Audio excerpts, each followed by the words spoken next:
It seemed he wanted to tell me again the magnitude of what I had done to him and the others. But this faded away. For one moment his face was wretched. It was defeated and warm and full of human misery. How old was he?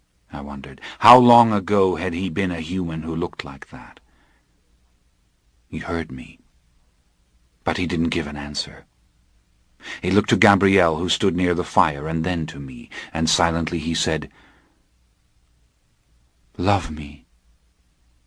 You have destroyed everything, but if you love me, it can all be restored in a new form.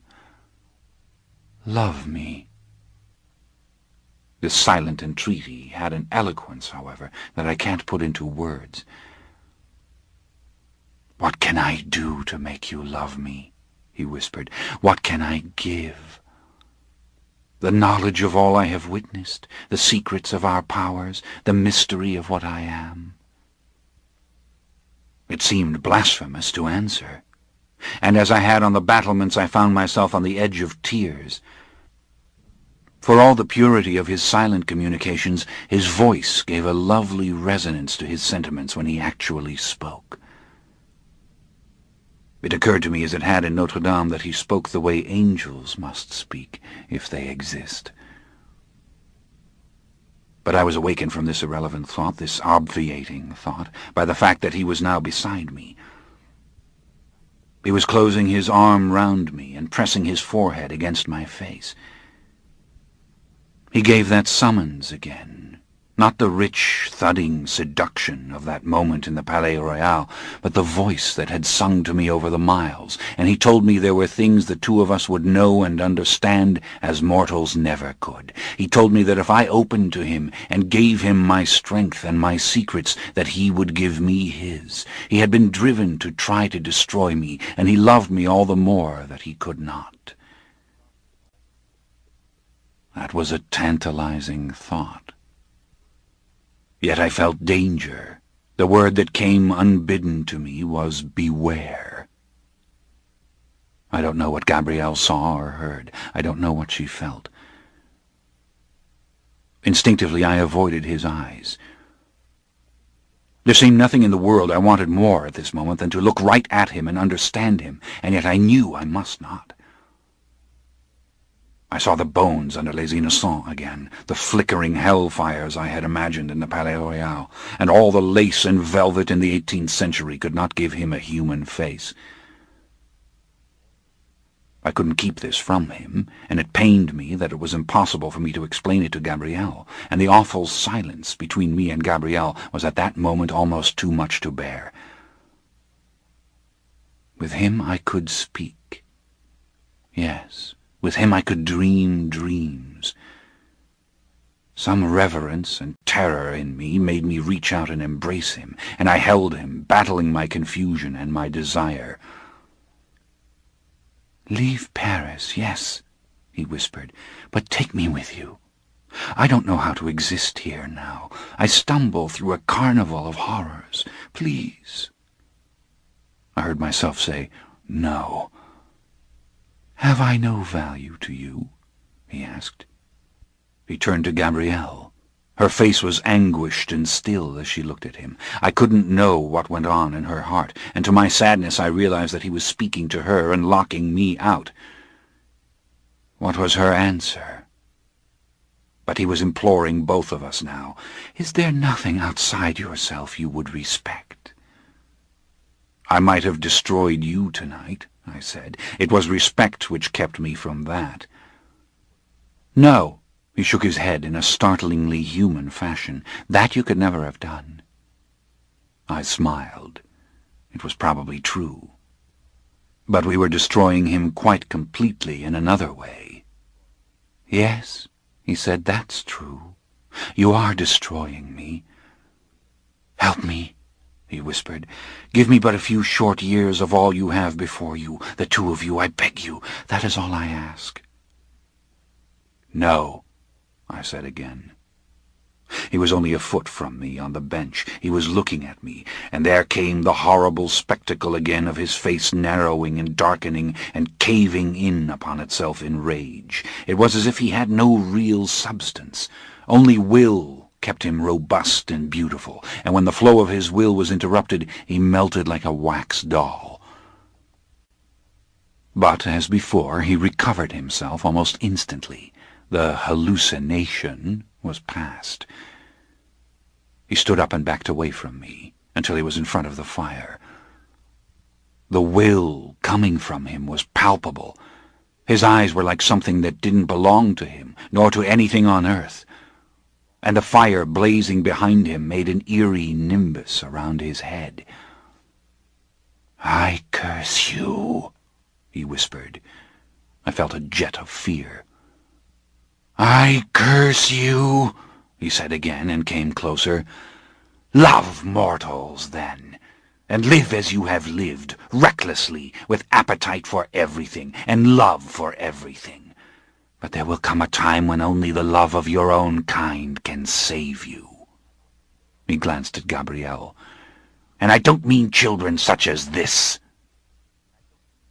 This was so strong that I couldn't conceal its effect on me, and I realized I was rising from the bench and slipping away from him towards Gabrielle. "I don't come empty-handed to you," he pressed, his voice deliberately softening. "I don't come begging with nothing to give of my own. Look at me. Tell me you don't need what you see in me, one who has the strength to take you through the ordeals that lie ahead." His eyes flashed on Gabrielle, and for one moment he remained locked to her, and I saw her harden and begin to tremble. "Let her be," I said. "You don't know what I say to her," he said coldly. "I do not try to hurt her. But in your love of mortals, what have you already done?" He would say something terrible if I didn't stop him, something to wound me or Gabrielle. He knew all that had happened with Nicky. I knew that he did. If somewhere deep down in my soul I wished for the end of Nicky, he would know that too. Why had I let him in? Why had I not known what he could do? "Oh, but it's always a travesty, don't you see?" he said with that same gentleness. "Each time the death and the awakening will ravage the mortal spirit, so that one will hate you for taking his life, another will run to excesses that you scorn.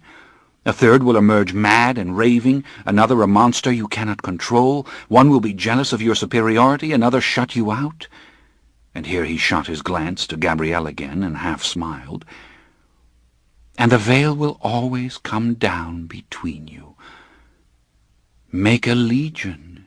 You will be always and forever alone." "I don't want to hear this. It means nothing," I said. Gabrielle's face had undergone some ugly change. She was staring at him with hatred now, I was sure of it.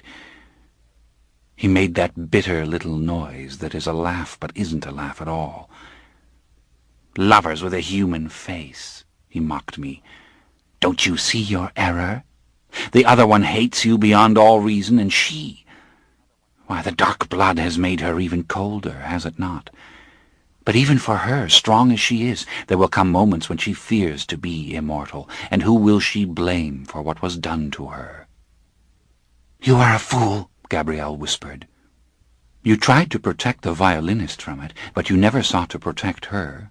"Don't say any more," I answered. "You make me hate you. Is that what you want?" "But I speak the truth, and you know it. And what you will never know, either of you, is the full depth of each other's hatreds and resentments, or suffering, or love." He paused, and I could say nothing. He was doing exactly what I feared he would, and I didn't know how to defend myself. "If you leave me now with this one," he continued, "you will do it again. Nikolai you never possessed, and she already wonders how she will ever get free of you, and unlike her, you cannot stand to be alone." I couldn't answer. Gabrielle's eyes became smaller, her mouth a little more cruel. "So the time will come when you will seek other mortals," he went on, "hoping once more that the dark trick will bring you the love you crave.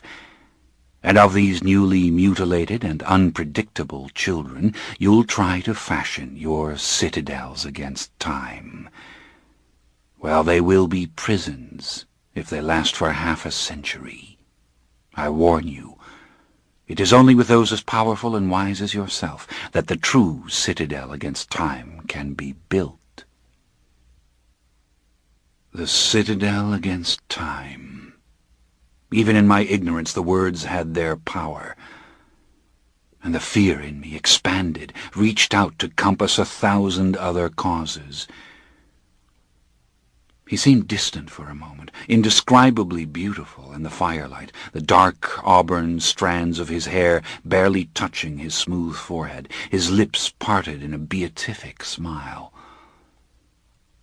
If we cannot have the old ways, can't we have each other? He asked. And now his voice was the voice of the summons again. Who else can understand your suffering?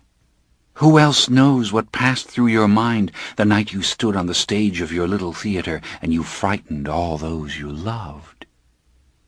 Don't speak about that, I whispered. But I was softening all over, drifting into his eyes and his voice. Very near to me was the ecstasy I'd felt that night on the battlements. With all my will I reached out for Gabrielle. Who understands what passed through your mind when my renegade followers, reveling in the music of your precious fiddler, devised their ghastly boulevard enterprise? He asked. I didn't speak. The theater of the vampires. His lips lengthened in the saddest smile. Does she comprehend the irony of it, the cruelty?